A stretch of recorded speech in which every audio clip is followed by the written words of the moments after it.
a questão do lugar de fala. Teve a aula lá dos neoconservadores, né, onde as famílias foram retratadas dentro de lata de conversa. Duas pessoas aí linkadas com a gente, está no YouTube. Olha só que maravilha. Quando as famílias são retratadas dentro dessa lata de conserva, querendo fazer com isso, diminuir a família, querendo dizer que estão conservados, como se uma conserva, como se você manter costumes e valores fosse algo ruim para uma sociedade. Uma sociedade brasileira, principalmente, que a gente percebe que a desconstrução da família é algo que fortalece e é algo bem nítido na esquerda. Porque quando a esquerda chega com a história de desconstruir, ela tira da família algo que é essencial, que é construção de valores e lugar de proteção. Uma família bem estruturada, eu não falo perfeita, porque não existe perfeição em lugar nenhum, em família nenhuma do mundo. Mas uma família bem estruturada, onde o filho escuta o que um pai e uma mãe estruturados estão falando, esse menino ele vai crescer, e essa menina vão crescer com valores e vão crescer com pertencimento. Por que com isso? Porque ele vai saber que as duas pessoas que mais amam e que mais querem o bem dela, que é o pai ou a mãe, estão ali do lado dela para fazer uma construção. O que é que a gente vê em filmes, o que é que a gente vê em novela, o que é que a gente vê dentro dessa sociedade? Se desvaloriza a família, coloca como deboche um adolescente e um jovem que não escute um pai, que escuta o pai, um adolescente e um jovem que está ao lado do pai no dia a dia, e enaltece a rebeldia. Enaltece o que não escuta e faz dele o grande herói, que no final das contas a gente percebe que aquele adolescente, aquele jovem que se rebela contra um pai e uma mãe dentro de uma família estruturada, qual é o futuro? Drogas, álcool, alienação, dependência financeira dos próprios pais lá no futuro. Então, quando eu vi essa questão dessa família enlatada, teve algo que me chamou muita atenção. A questão da Bíblia Sagrada sendo usada como adereço de carnaval. A Bíblia ela não é adereço em lugar nenhum. Ela é algo inspirada pelo próprio Deus. É uma palavra viva que merece respeito, independentemente da sua religião. É algo que, para mim, é o maior símbolo e algo que é o meu manual de vida. E é o manual de vida de quem é cristão de verdade.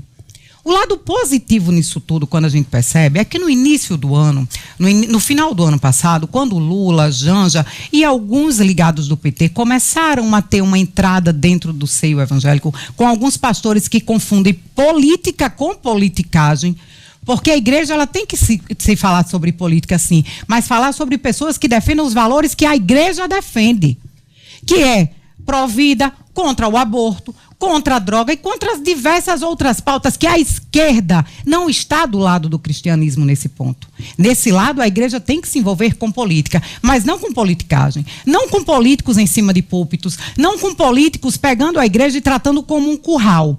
E quando o Lula tentou fazer isso e estava segurando essa máscara até esse dia, na hora que esse desfile acontece, que é um desfile que conta a história da vida dele, um desfile onde ele e a esposa dele tiveram alguns momentos nos galpões onde estava sendo feita a construção. Não viram essa enlatada?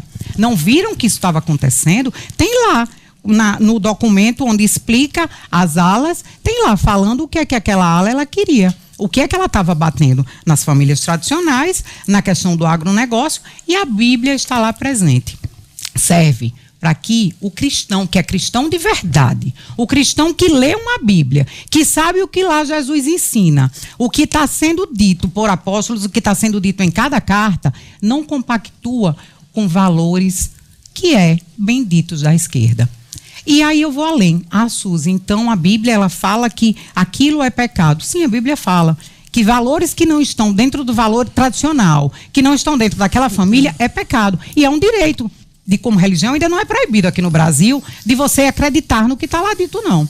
Mas essa mesma Bíblia também ensina a amar quem não acredita que isso seja pecado, a respeitar. E como cidadão a gente tem que respeitar, a gente tem que aceitar, a gente tem que amar e a gente tem que deixar que cada pessoa viva como quiser, inclusive nós cristãos. Por que isso vale para os outros e não vale para a gente?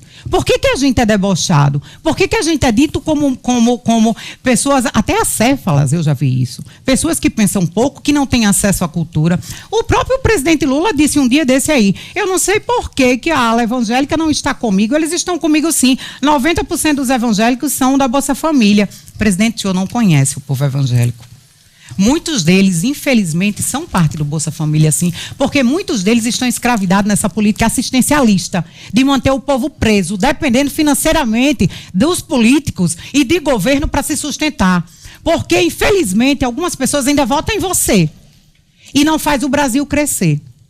Então, o senhor não conhece o povo evangélico. E que bom que a sua máscara não durou muito. Caiu. Esse pensamento dessa escola de samba, assinado, otorgado por você, pela sua esposa e por quem está no seu redor, deixa muito bem claro que você não tem respeito, que a esquerda não tem respeito. E quem pensa como você não tem respeito nenhum à família cristã e os valores tradicionais. Bem, agora você, só duas informações. Mônica Bergamo destaca que alguns ministros tiveram acesso sim aos conteúdos antes no galpão das escolas e foram contra essa questão da lata de conserva com homenagem, mas Lula teria defendido porque quando foi colocadas as opiniões, ele teria defendido porque era liberdade de criação e ele não iria interferir.